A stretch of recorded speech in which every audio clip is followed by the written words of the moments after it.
My boyfriend let his family be racist to me after I cooked traditional Chinese food for them, and they started treating me like I was brainless. Now he's reaping what he sowed. My boyfriend and I have been together for 3 years, and his family was flying in from Spain, so I was finally going to meet them. I was very excited to meet them, until I was face to face with them, and my boyfriend's nephew started doing the eye-stretching thing since I'm Chinese. He was immediately reprimanded by his mom and grandparents, so I had hope that this would go well. Later, his nephew started saying that he wanted Chinese food for lunch, so my boyfriend's parents asked me if I could make it. I was happy too, so I cooked a traditional Chinese meal served with chopsticks and everything. When I called everybody to the table, I instantly saw their disappointed faces. The nephew asked me what I made, so I said, Chinese food. He said it wasn't and threw a fit. He was crying and screaming over and over that he wanted real Chinese food. His mom calmed him down and told me that this wasn't what they were expecting. I asked them what they were expecting and they replied, you know, something like what they serve at restaurants. I tried to explain to them that this is something actual Chinese people eat, but none of them would listen. Instead, they got dressed and went out to eat. My boyfriend stayed home, though I wish he had gone with them, because he called me stupid and said, you knew exactly what they meant by Chinese food. I'm trying to make you look good in front of them, but you're not helping me by playing dumb. I asked him to explain himself better, but just shouted, when people say Chinese food, the last thing they expect is white rice.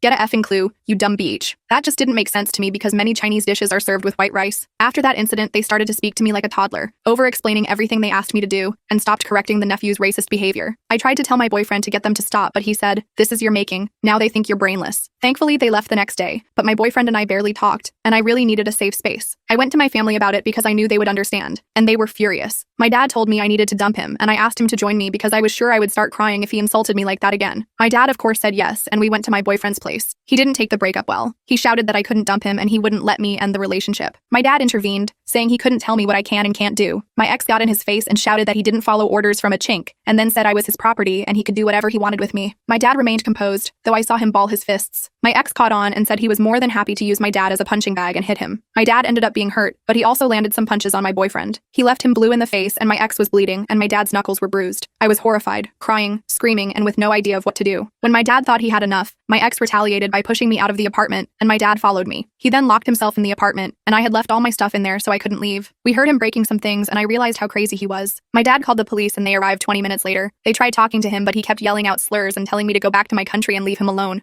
The police had enough of him, and they broke the door down. My ex immediately sucker punched the first policeman that entered the apartment, but the other one got a hold of him and held him down to handcuff him. When I went into the apartment, everything was destroyed. Glass was shattered everywhere, from mirrors, plates, the TV, my phone. There were even holes in the walls. The policeman talked to us and asked if we wanted to press charges. My dad encouraged me to, so we did. But he would also be arrested for assaulting a police officer. There was a trial for what he did, and so much incriminating evidence that he was almost immediately sent to prison. I hope he rots in there.